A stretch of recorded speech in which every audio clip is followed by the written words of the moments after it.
கிறிஸ்துவுக்குள் பிரியமானவர்களே, நாம் செபிப்போம். எங்கள் அன்புள்ள ஏசப்பா, இந்த பரிசுத்த ஓய்வு நாளையும் எங்களுக்கு தந்தபடியால் உம்மை ஸ்தோத்திரிக்கிறோம். கடந்த வாரம் முழுவதும் நீர் எங்களை பாதுகாத்தபடியால் உமக்கு ஸ்தோத்திரம். நாங்கள் வேண்டிக் கொள்ளுகிறதற்கும் நினைக்கிறதற்கும் மிக அதிகமாக கிரியை செய்கிறீரே, அதற்காய் உம்மை துதிக்கிறோம். நீர் எங்களை நேசித்து பராமரித்தபடியினால் உம்மை துதிக்கிறோம். இந்த நாளிலும் நாங்கள் ஆவியோடும் உண்மையோடும் முழு பலத்தோடும் உம்மை ஆராதிக்க நீர் எங்களுக்கு கிருபை பாராட்டும்படியாய் வேண்டிக் கொள்கிறோம்.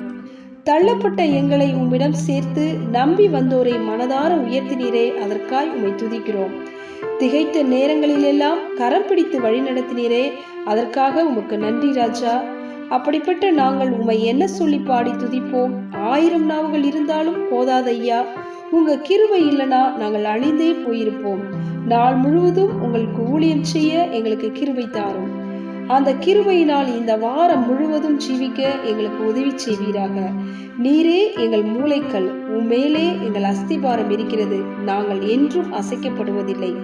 எல்லா கனமும் துதியும் மகிமையும் உமக்கு ஒருவருக்கே செலுத்துகிறோம். இயேசு கிறிஸ்துவின் நாமத்தில் ஜெபத்தை கேளும் எங்கள் ஜீவனுள்ள நல்ல பிதாவே, ஆமென்.